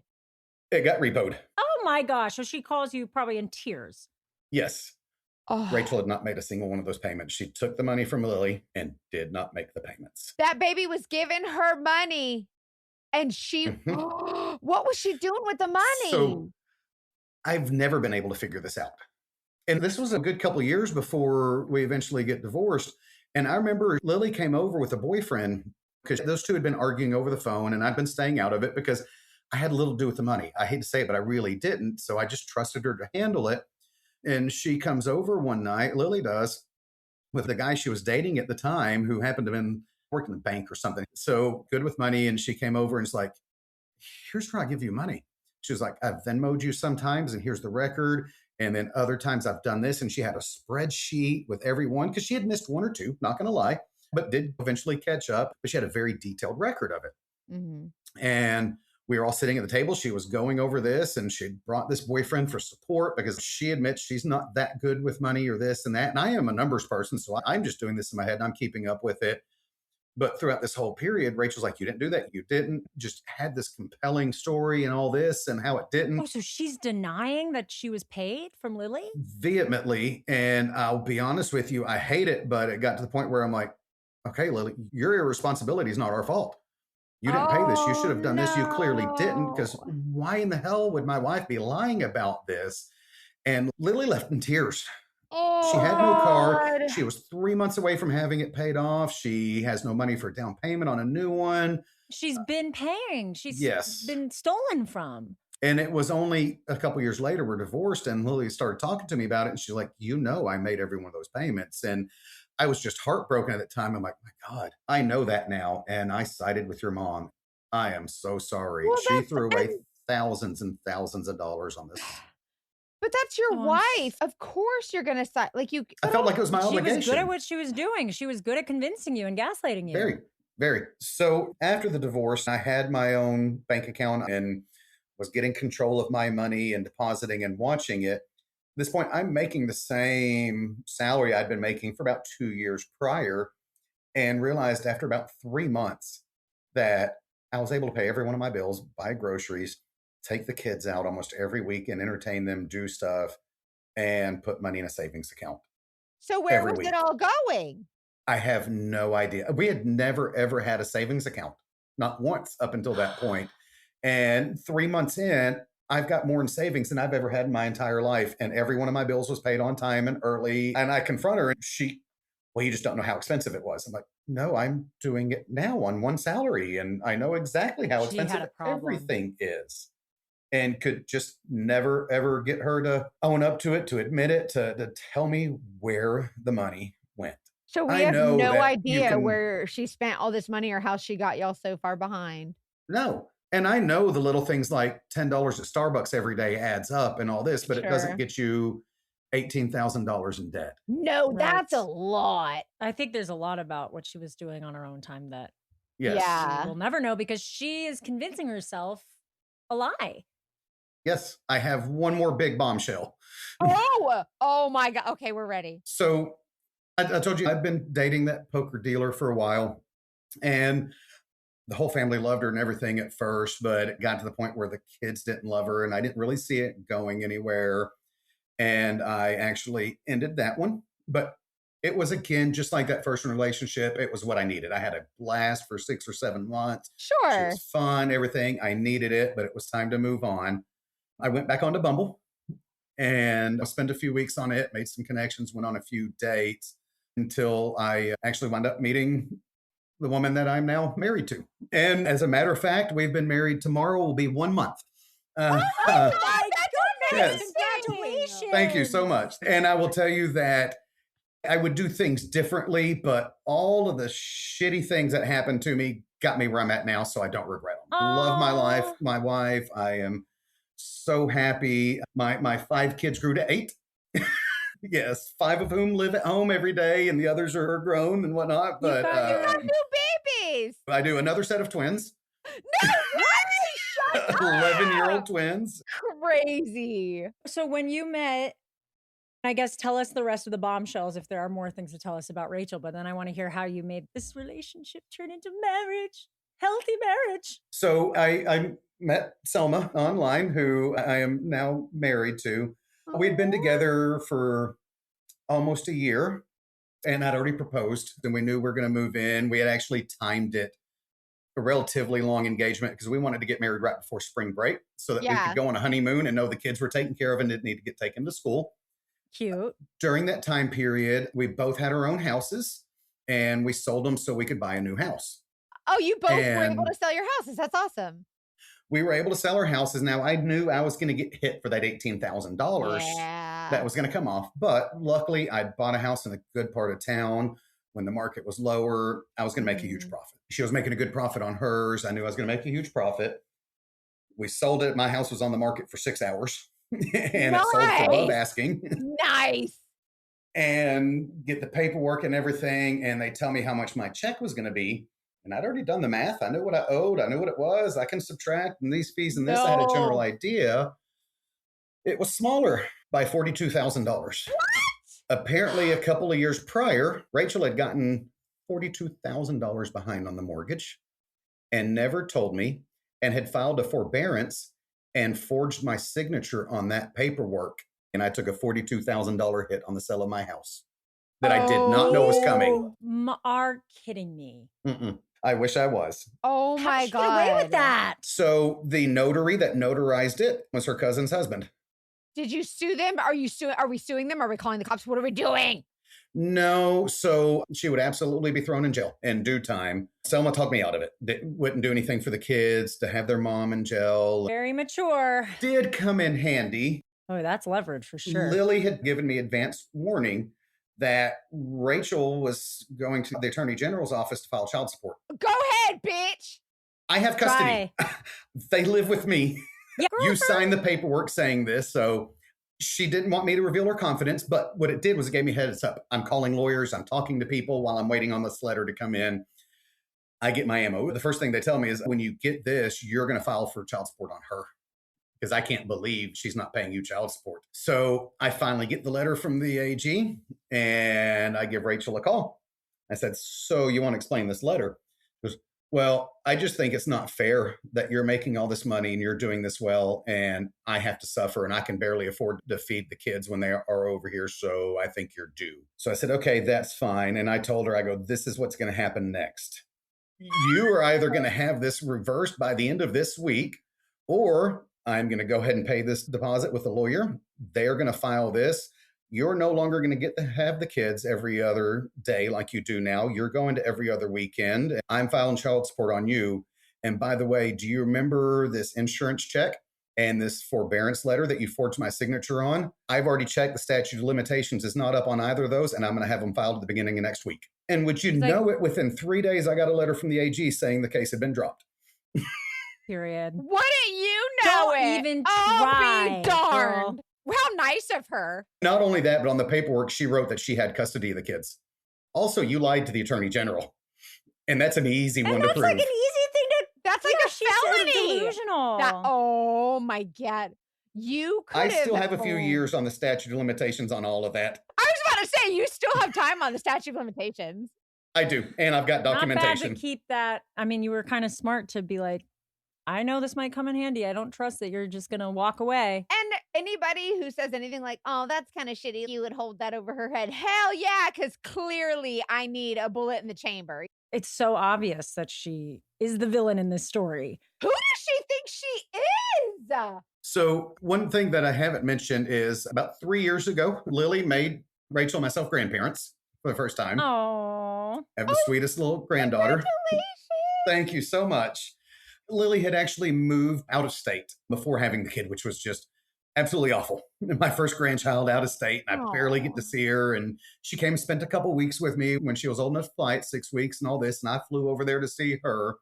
But when she was almost 2, Lily said she was ready to move back home. So I flew out there to her, rented a U-Haul, and drove her back home. That was an odd situation. My granddaughter's dad didn't really know what was happening. She needed to get away from him and all of this. It was a little contentious. But they moved back, and over the course of that first year, Lily's flying my granddaughter over there to him every couple of weeks, letting her stay for a week, and then flying her back and forth and stuff like that. She had been trying to talk him into moving to New Mexico with us. And he had no family ties where they're at, but he was just on the fence with it back and forth and just didn't seem to want to do it. And then one day, Lily was having the conversation with him over the phone again, like, hey, I'm not liking this flying back and forth. It's tough. Where are you at on moving to New Mexico? And that's when he said, oh, yeah, I'm coming next week. I'm moving in with your mom. No.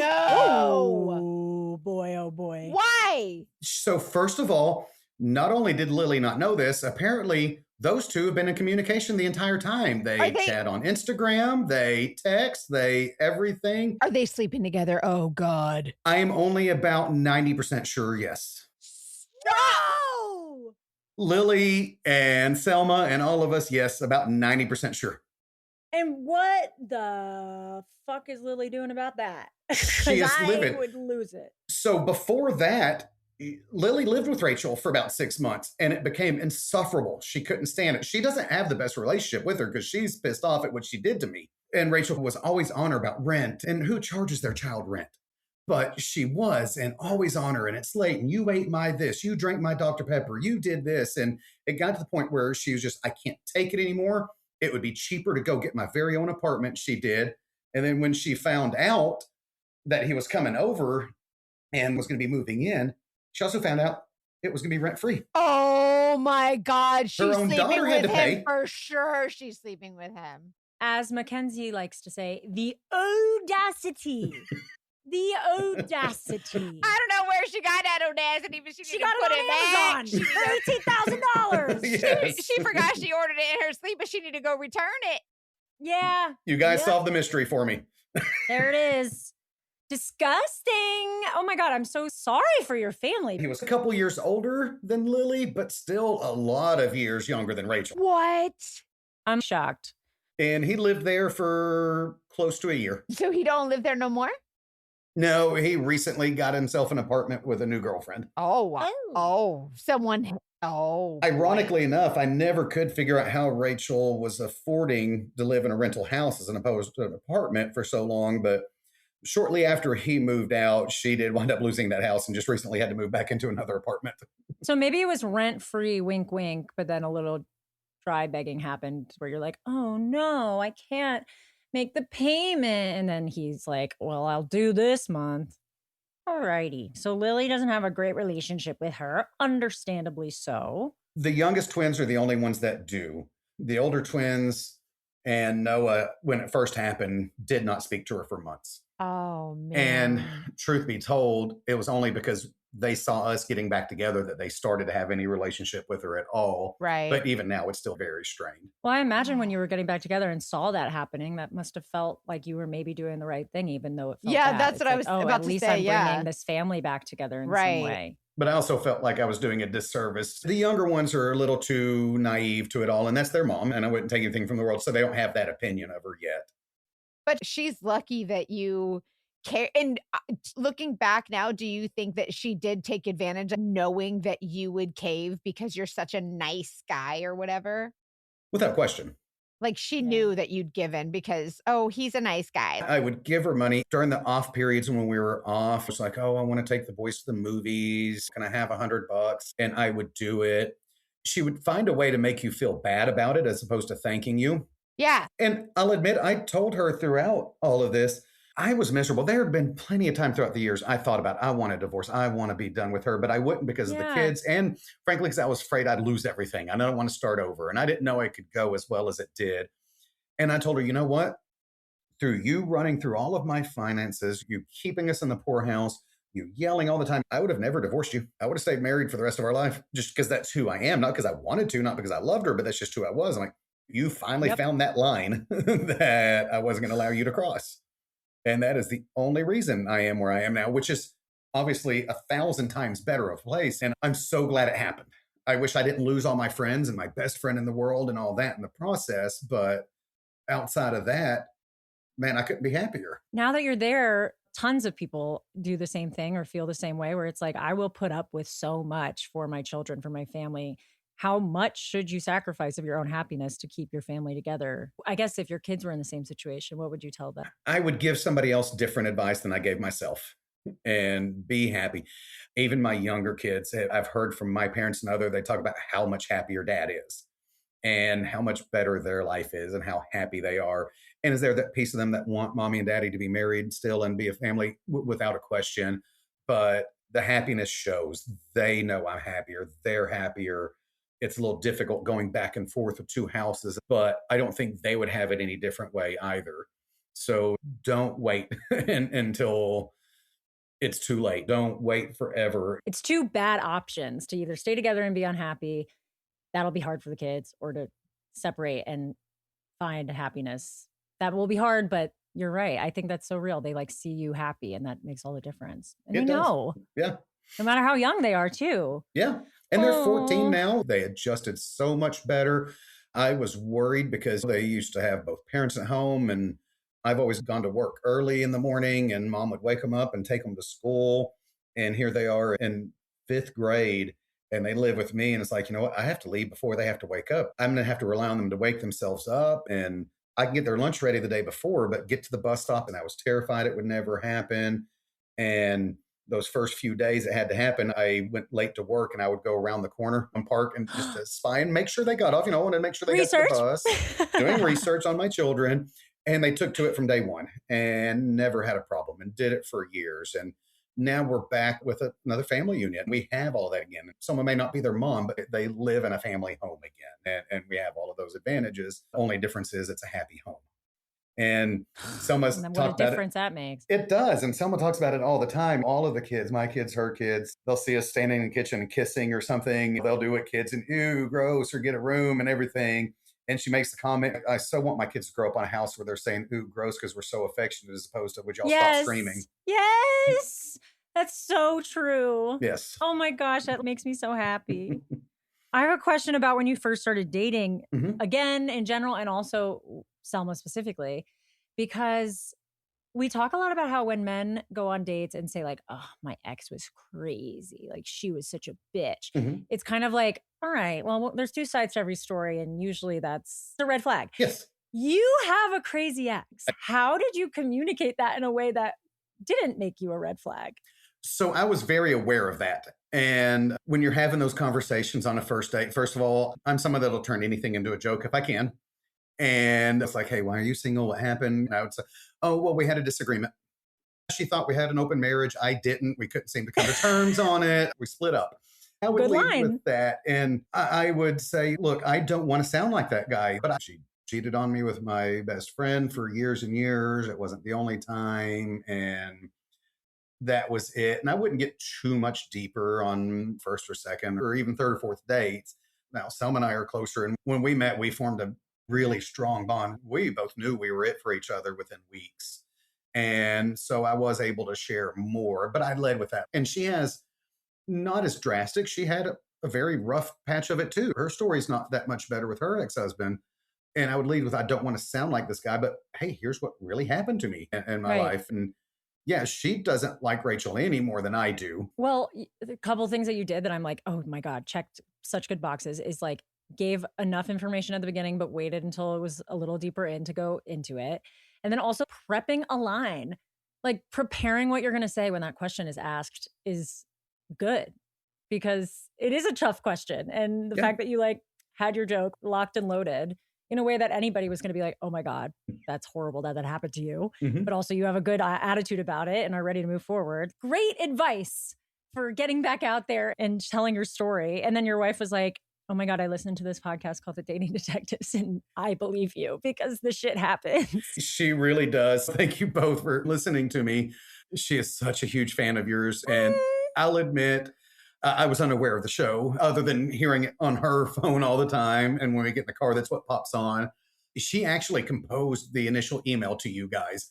And she asked me if I'd be willing to do it. She composed it. I went through and edited some stuff because she'd heard all the stories. And I'll be the first to admit I was not the perfect husband. And I will absolutely positively never claim to be, especially in those first few years. I don't want anybody thinking I'm just giving my side. I'm obviously giving my side, but I like to think I take some ownership and probably even more than I've conveyed here that I'm not without flaws and life could have been better for her at moments too, all of those things, but it doesn't change the events, conversations. And just doesn't justify the events. When I confronted her about that initial affair with Chris and, her telling of it, he initiated it. He texted her, hey, I've been thinking about you. And she goes, at first I thought it was a trap, like you were trying to test me. First of all, bullshit. I have no idea who actually initiated it. That's her version of it. And then she's like, I ignored it for a couple of weeks. And then I good said, for you. Do you want a gold star? Well, and I said, well, why didn't you tell me about it? She goes, oh, he is your best friend. And I knew that would just crush you. I said, so fucking him was better? You can own accountability with flaws in a marriage, but nobody should be stealing money from you, stealing money from her own kid, cheating on you repeatedly, specifically with your best friend. The list goes on. You've got quite a story. And I'm so happy for you, genuinely. And thank you for coming and sharing. And I'm so sorry about Noah. That is just crushing. And you and Selma, I'm so glad you have her. And also just being a man coming to the Dating Detectives. We don't get a lot of men telling their story. And it's not that it doesn't happen. We debate why we don't get as many men telling their story all the time. Is it because maybe women don't get caught as easily, or maybe men are just not comfortable sharing. And I get that. But yeah, you sharing will definitely help other people be like, this guy sounds awesome and it happened to him. So maybe I'm not ashamed. I appreciate that. Thank you so, so, so much. Thank you to your amazing wife and your kids. You guys have been through a lot, but you've held it together. They're lucky to have you. Well, thank you so much. I'm happy to be where I am at, without a question. Is your wife there? We can give her a virtual hug goodbye. Let me see. Hold on, here she is. I told you she wouldn't be far. We just wrapped up, and what a fucking story. I'm devastated, but also thrilled because of what I'm looking at. So Mackenzie had to just hop off to pick up Ryan, but we wanted to say thank you again for sending Daniel. Oh my gosh, you're so welcome. I know that you're always looking for men, and I know that it will make a difference because there's not a whole lot of them. And also, it's just such a wackadoodle story that you're like, he's making this up, but he's not making it up. It's a lot. Oh, I believe it. I'm going to be thinking about this all day. There's so many things. Oh, we could talk for the rest of the day and not cover it all, I promise. I believe it. I believe it. But the fact that you guys are happy and okay and doing well. I unquestionably upgraded and don't regret any of it. I believe it. I believe it. And what a green flag that she's a Dating Detective fan. Just saying. I mean, I'm on the Patreon. I've listened to every episode on the regular pod and the Patreon. It's fine. It's, whatever. Whatever, it's no big deal. No, but seriously, thank you so much. I'm just glad that the stories help anybody. That's all we want. So thank you.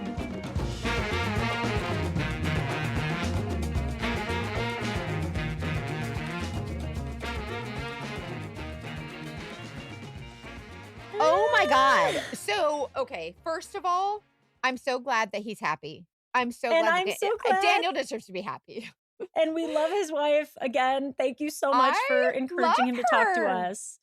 Don't you love her? Oh I love her. And also she was like, and I got my cousin to listen and I got this other person to listen. Like she is spreading the good word. And I love that. And that when you guys share, like, this is like, I don't know if Daniel would have found us. And also like, this was quite a dogfish story. Well, because it just kept going on. Like he really got taken advantage of for 20 years. And it started so young. I loved the way he was so honest about like, I don't know if it's women, we do it too. Like we get digmatized. We're like, we're going to just stay with this person because we're getting our needs met. But I don't know. It's something I think we are pretty hush hush about. And I'm glad that he was like, I was 20. I just wanted someone to buy me beer and a girlfriend. And like, that's okay. He was so honest about it. He was like, I just wanted somebody to buy me beer. It was very refreshing. And you can be that way and not, that doesn't mean you deserve any of this. No, yeah, of course. But I loved, I'll be honest, it was refreshing to hear his loyalty. Like it seemed like he was loyal. Obviously, he didn't do everything perfectly, but he was, kind of loyal. Well, let's talk about that. I mean, so we talked a little at the end, but he was loyal. And at the end, there were things I think he said he would have done differently, such as staying for the kids. And this comes up all the time. Like he literally called it an 18-year prison sentence. Oh. He was like, I'll just stay until this kid is 18 and just serve my sentence. And that is, I mean, I haven't been in that situation, so I can't personally relate, but it does seem like it keeps coming up that like the happiness of a parent does more for children most of the time than staying in an abusive relationship.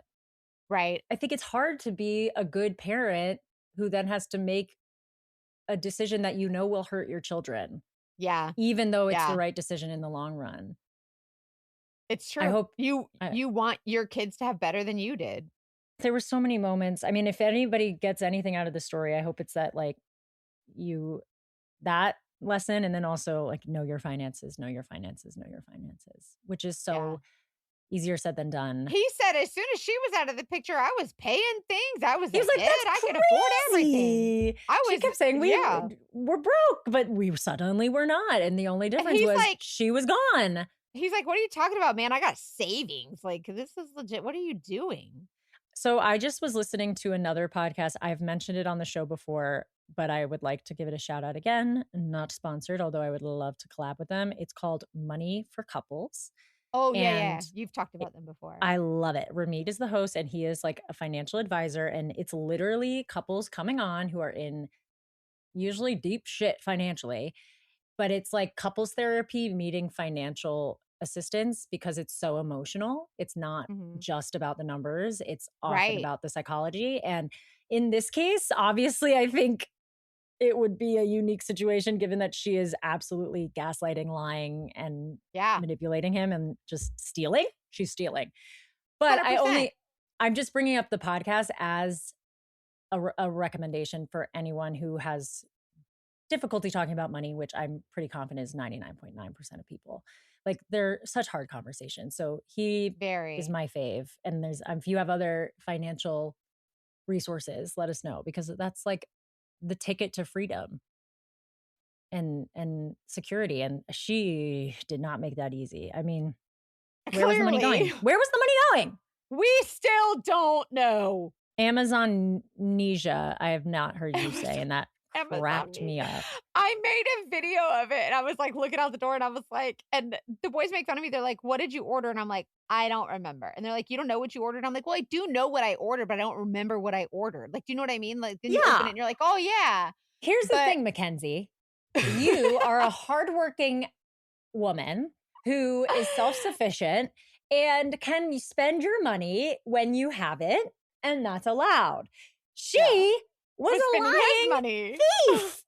So I loved every time you're like, hey, I'm like that. I was like, no, you're not, girl. Like you are This is your money. You're allowed. working for it. Right. And like he was made to feel like he was never good enough because they didn't have enough. And God, she was just so manipulative. He talked about how like, yes, he even knew when she was gaslighting him, but he was like, after a while, what can you do?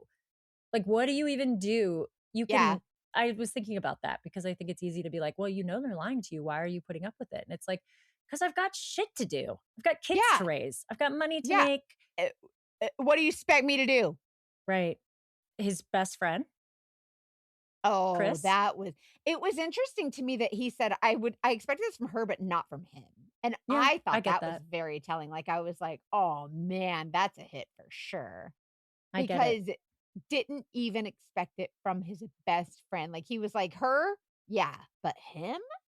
That was really heartbreaking for me. I said it when he brought it up, but I was like, my friends are so much more consistent and like non-negotiable in my life than my relationships. Like I know that not that I haven't had wonderful relationships and I expect that if I'll find someone who feels like it'll be amazing forever, but I'm like, I know my friends are forever.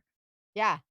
So to have that shaken, I can't imagine. And they'll break your heart in a different way. And I will say, Daniel, the fact that he was like, I didn't even need to have a conversation with him.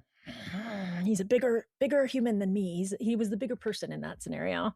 I'd be like, excuse me, you're not leaving until I get a full explanation. Exactly. Do you want to talk about why we settle for what we think we deserve and what we can earn? Because he talked a lot about his confidence being a part of why Rachel stayed in his life. Yeah. That's a very good point because, and many of us do this, many of us have done this and can relate to it. When you have this feeling of a lack of self-worth, which many, if not all of us have at least a little bit, right? We as people do not have enough confidence in ourselves to be like, I am worth more than this. So we're willing to settle, right? But we're also willing to settle for what we're used to, which is our comfort. Yeah. And so it's like when you're a young age, like Daniel was really young when he meets this girl, right? So he's learning from her, from his very first relationship, this is how it goes. So that's what you know, and you don't know what you don't know. But then over time, she starts to degrade his worth. And so over time, he starts to realize that what she's giving him is exactly what he's worth. It's what he deserves.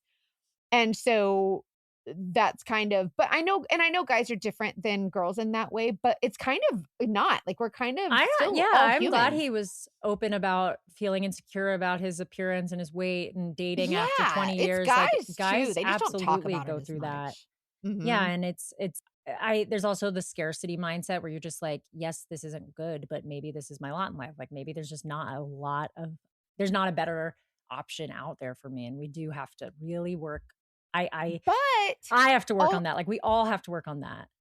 also going back to the beginning and his love for the children, from the beginning, he was like dad immediately to kids that weren't even his. And so he was already invested, right? So what do Yeah. we call that? The sunk cost fallacy, right? Oh, well, we've already put so much into this. I might as well stay. But when there's children, it's like the sunk cost fallacy now becomes these are other humans that are counting on me for my love that I've given them.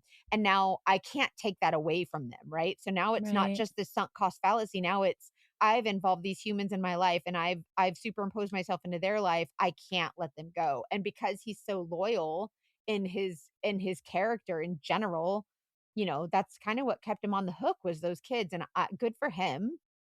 And I'm glad that it worked out. And I don't know that it always happens this way, but I'm glad that in this case, like her daughter, her kids, the truth comes out. Like they can still Yeah. have love for their mom and recognize that dad, She's an Daniel, asshole. is also a wonderful part of my life that went through a Right. lot. Like Right. I hope that that is the case as much as it can be, but I know that's not always the case, but I'm glad it was in this instance. Like the way she stole from her own daughter with the car payment, I Can was just you like not? I over would lose my it. like. What kind of parent does that to their child? And then when their child's like, no, that didn't really happen, and someone else is defending them, and you're like, yeah, that like at I least mean, then be like, oh, look, yeah, that's my kid. Like it's she's the right. Like, behavior of an addict as well, and I yes. don't want to necessarily I can't confirm that, but it does feel like there's yeah, it doesn't justify it, but I saw a lot of that behavior coming out. Ugh, But God. I'm so glad that he shared his story because again, it just goes to show you that women are not the only ones who get dogfished. Men get dogfished too. Women can be liars and they can be con artists. So I'm grateful for Daniel. We also the last thing, I mean, I'm losing Noah is devastating, and That was that's broke just my so heart. hard, and a tragedy like that obviously affects a relationship. It did bring them back together, understandably so, because who else knows what they're going through, And that's the one and person you can connect with and say, they know my heart, they know my struggle. they really yeah, that's hard, and if anybody's I don't even have It's hard. words. Yeah, And you don't do anything wrong by reconnecting with that person because in that moment, this is the only person who understands what you're going through because they are the other parent. Only you two are the parents, right? So it's like they it's a get it and different you kind of know that. navigation. It's a different kind of navigation. You feel a little bit less alone because this person gets you and they're the only one who gets you. And so you cling to that comfort of, even though it's, what they've experienced together, this is still somebody that he can relate to. Wow. Daniel's Thank you again, amazing. Daniel. I'm so grateful for him sharing. Yeah. Thank you. Yeah, really, really happy for him Encourage now. encourage your guy friends that they can share too. Obviously, anybody can share. We want to be a platform for anybody who needs it. But encourage the fellas in your life that if they need a platform, they can share here. And if you're new to us, I mean, we do have stories of all kinds at this point, all different relationship dynamics. I Mhm. mean, we haven't had like a submit, maybe we have. We haven't had like a polycule type story, but you've followed some polyamorous Oh yeah, I've done situations in your surveillance on. cases. I've worked the But polys and the nudes. oh, yes, you have. Wait, what was the name of that episode? I'm looking it up so we can make sure we tell Oh, I people. don't remember. Mackenzie Undercover in the Nude. That doesn't sound like it implies something. All right, so if you haven't listened to it, go listen to Mackenzie Undercover in the Nude. That was a while. Get your mind out of the gutter. Yeah, you sillies. Okay, Anyway, we love you guys. Thank you for listening as always. Happy 3 years of Dating Detectives. Yeah, happy 3 years. This is such a fun time. How exciting. I We know, love it's you been guys. crazy. We love you, and as always, trust your femtuition. Or your men tuition. Or your man or your mom tuition or whatever. We don't care. Or Your them fish tuition. tuition.